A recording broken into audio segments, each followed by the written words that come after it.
ہے دنیا کی عزتیں، شہرتیں، بلندیاں، دنیا کے دھن دولت، بلڈنگیں، تجارتیں، ضرب موت زیرو زیرو. یہ آنکھ بند ہوئی، اب طارق جمیل نہیں کہا جائے گا، میت کہا جائے گا، ڈیڈ باڈی کہا جائے گا. کوئی مولانا نہیں کہے گا. اولاد بھی کہے گی جنازہ اٹھاؤ، میت اٹھاؤ، چارپائی اٹھاؤ. کبھی سنا کسی نے کہا ہو اماں جی کو اٹھاؤ، بیگم صاحب کو اٹھاؤ، شہزادی کو اٹھاؤ، ملکہ کو اٹھاؤ؟ میت میت. منجی چاہو جی، منجی چاہو، جلدی کرو جی، اسی دکانہ تے جاونا ہے، منجی چاہو، دیر ہو گئی ہے. لوگ گھڑیاں دیکھ رہے ہوتے ہیں، جنازے کا ٹائم تو 11 بجے کا تھا، 11:10 ہو چکے ہیں. ساری زندگی کی عزتیں دولتیں جب موت سے ضرب کھاتی ہیں زیرو ہو جاتا ہے. شہرت، دولت، بلندی، پستی، گمنامی، ضرب موت زیرو، مٹی کا ڈھیر بن جاتا ہے. یہ سب دھوکے کا گھر ہے، یہ مچھر کا پر ہے، یہ مکڑی کا جالا ہے. یہ آج ہے اس کی کل کوئی نہیں ہے، کل تو بڑی دور ہے. یہ سانس ہے، اگلے سانس کا کوئی پتہ نہیں. یہ قدم ادھر سے ادھر آنے کا کوئی پتہ نہیں، یہاں سے نیچے اترنے کا کوئی پتہ نہیں. تو کیا اس پر ایمان کو بیچ دوں؟ کیا اس پر آخرت کو آگ لگا دوں؟ اجل موت کو کہتے ہیں، موت. اجل ہی نے چھوڑا نہ کسرا نہ دارا، اسی سے سکندر صفات بہارا. ہر ایک لے کے کیا کیا نہ حسرت سے دھارا، پڑا رہ گیا سب یوں ہی ٹھاٹھ سارا. جگہ جی لگانے کی دنیا نہیں ہے، یہ عبرت کی جا ہے، تماشا نہیں ہے. ماں کی دعا نے حارثہ کی تلاوت کو 7 آسمان چیر کر پوری جنت گونج رہی ہے. کیا ہوا؟ حارثہ تلاوت کر رہا ہے. ساؤنڈ سسٹم کہاں سے لایا ہے؟ ماں کے پاؤں دھوتا ہے، یہ ساؤنڈ سسٹم ہے. ماں حارثہ ماں کے کیسے خدمت گزار تھے؟ بیوی کو نہیں کہتے تھے میری اماں دی روٹی پکا، میری اماں دے کپڑے دھو. بیوی کو کہتے تھے یہ میری ذاتی پراپرٹی ہے، اس میں تیرا کوئی حق نہیں ہے. جس کے ذمے نہیں اس کو آگے کر رہے ہیں. میرے ذمے میری ماں کی خدمت ہے، میری بیوی کے ذمے میری ماں کی خدمت نہیں ہے. اللہ کے واسطے حقوق جانو، حقوق جانو. ہم اپنا معاشرہ ساتھ لے کر آئے ہیں اور شریعت کے نہ جاننے کی وجہ سے گھروں میں آگ لگ چکی ہے، آگ لگ چکی ہے، آگ لگ چکی ہے. بیگم یہ ماں میری ذاتی پراپرٹی ہے، تم نے قریب نہیں آنا. کپڑے خود دھوتے تھے، تیل لگاتے تھے، کنگھی کرتے تھے، جوئیں نکالتے تھے، سالن بناتے تھے، روٹی پکاتے تھے، پھر سامنے رکھ کے بیٹھ نہیں جاتے تھے. نوالے توڑ توڑ کے اماں کو کھلاتے تھے، نوالے توڑ توڑ کے کھلاتے تھے. صلہ کیا ملا؟ جنت میں آواز جا رہی ہے. کس نے پہنچایا؟ ایک اور واقعہ سنا دوں. بیٹے بھی بیٹھے ہیں، مائیں بھی بیٹھی ہیں. موسیٰ علیہ السلام نے کہا یا اللہ میرا جنت کا ساتھی کون ہے؟ اللہ تعالیٰ نے کہا فلاں قصائی، یہ گوشت بیچنے والے. گوشت بیچنے کا پیشہ ہمارے ملک میں کوئی اچھا نہیں ہے، تھے ہمیں چنگا ہوئے تو پتہ کوئی نہیں، تو وہ مٹھے لوگ کرتے ہیں. تو ادھر تو بڑا فیشن کے ساتھ ہے. تو موسیٰ علیہ السلام حیران ہوئے، بھئی قصائی میرا جنت کا ساتھی کیسے بن گیا؟ وہ گئے کا کون ہے؟ کا فلاں. وہ گئے تو ایک قصائی، قصائیوں کی دکانیں، گوشت، بیٹھا چوکڑی مار کے گوشت بیچ رہا ہے. جب وہ فارغ ہوا ایک گوشت کا ٹکڑا اس نے تھیلے میں ڈالا اور گھر. موسیٰ علیہ السلام بھی پیچھے. کہنے کہ میں آ جاؤں؟ نے کہا آ جاؤ. اس نے جا کے گوشت کی بوٹیاں بنا کر ہانڈی پہ چڑھایا، آٹا گوندنے بیٹھا، پھر اس کو نرم ہونے دیا، سالن تیار کیا، روٹی بنائی، تھالی میں پلیٹ میں سجا کر ایک بڑھیا ایسے لیٹی ہوئی ہو. اس کو کہتا ماں جی ماں جی. اس کو اٹھایا، نوالے بنا کے کھلاتا رہا کھلاتا رہا کھلاتا رہا. اس کہ ہوں میری بس. اس نے منہ صاف کیا، اس کو لٹایا. وہ کچھ بولی، کچھ بڑائی. موسیٰ علیہ السلام دور کھڑے تھے. کہنے لگے بھائی کون ہے یہ؟ میری ماں ہے. یہ کیا کہہ رہی تھی؟ وہ کہنے لگا جی ماں جو ہوئی کی دساں، جداں دی خدمت کرنا شروع ہو جاندی تینوں اللہ جنت وچ موسیٰ دا ساتھی بناوے. کتھے موسیٰ تے کتھے قصائی. ارے پنجابی سمجھ میں آتی ہے؟ ترجمہ کروں؟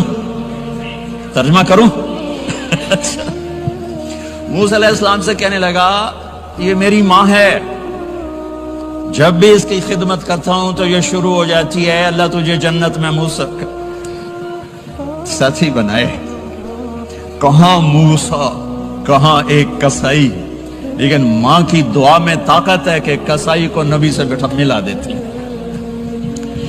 ہاں میرے نبی نے بشارتیں دی صحابہ کے لیے نام لے کر، جس نے جنتی عورت کو دیکھنا ہو ام رومان کو دیکھ لے۔ عائشہ مجھے خوشخبری دی گئی ہے کہ تو جنت میں میری بیگم ہے، اور تجھے بتاؤں سبحان اللہ کیا زندگی سکھائی ہے، انہ لیہون علی الموت ان اریتک زوجتی فی الجنہ۔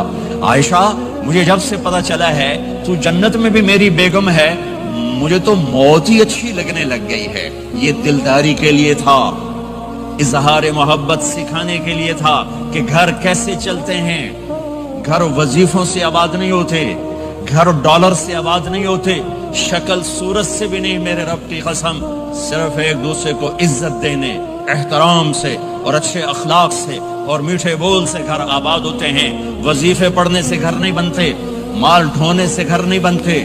گھروں کو 7 بر اعظم کا ایک مشترک قانون ہے، انٹرنیشنل لا ہے، اچھے اخلاق والا مرد ہوگا گھر آباد ہوگا، اچھے اخلاق والی عورت ہوگی گھر آباد ہوگا۔ جس کی زبان میں زہر بھر گیا اس کے گھر کو آگ لگ جائے گی، دنیا کی کوئی طاقت اس کے گھر کو تباہ ہونے سے نہیں بچا سکتی۔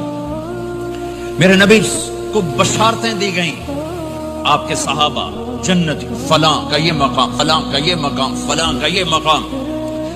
ہائے ہائے میں تو دیکھ رہا ہوں ام حارثہ، میں تو دیکھ رہا ہوں تیرا بچہ جنت کی نہروں میں غوطے کھا رہا ہے، نہاتا پھر رہا ہے۔ تو اب یہ رونا کس کے لیے ہے؟ اب یہ رونا کس کے لیے ہے؟ اور بلک بلک کے رونا، تڑپ تڑپ کے رونا، اتنے آنسوں سے رونا کہ داڑھی سینہ تر ہو جائے اور سینہ ابلنے لگے، یہ رونا میرے آپ کے لیے تھا۔ آنے والی نافرمان امت، آنے والی گناہگار امت، آنے والی باغی امت، بغاوت کرنے والی امت، ان کے لیے روئے ہیں، ان کے لیے رونا ہے۔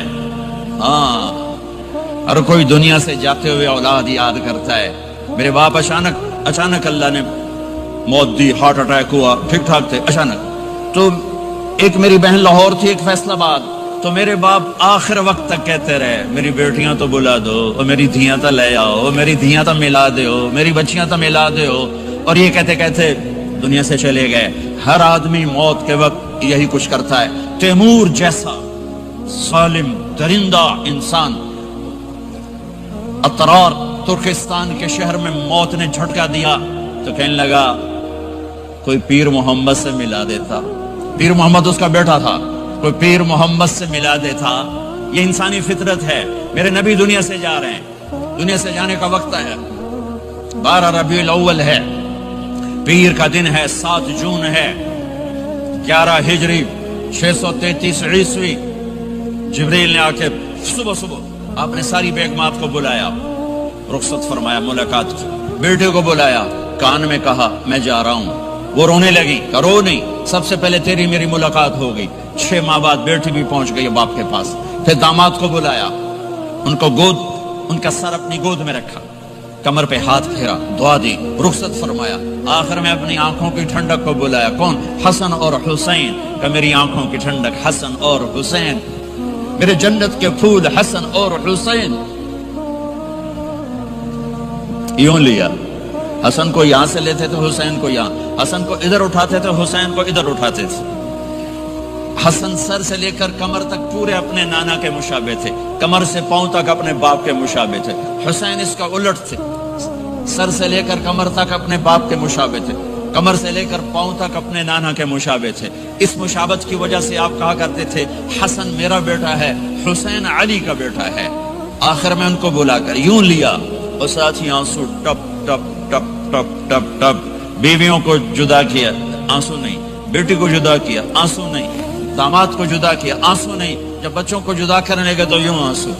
ایک کو زہر میں تڑپتے دیکھا، ایک کا کٹا سر نیزے پہ چڑھتے دیکھا تو آنسو رک نہیں سکے، دعا نہیں کی، ہاتھ نہیں اٹھائے، اللہ کی تقدیر کے سپرد کر دیا، اولاد کو ذبح ہونے کے لیے تیار کر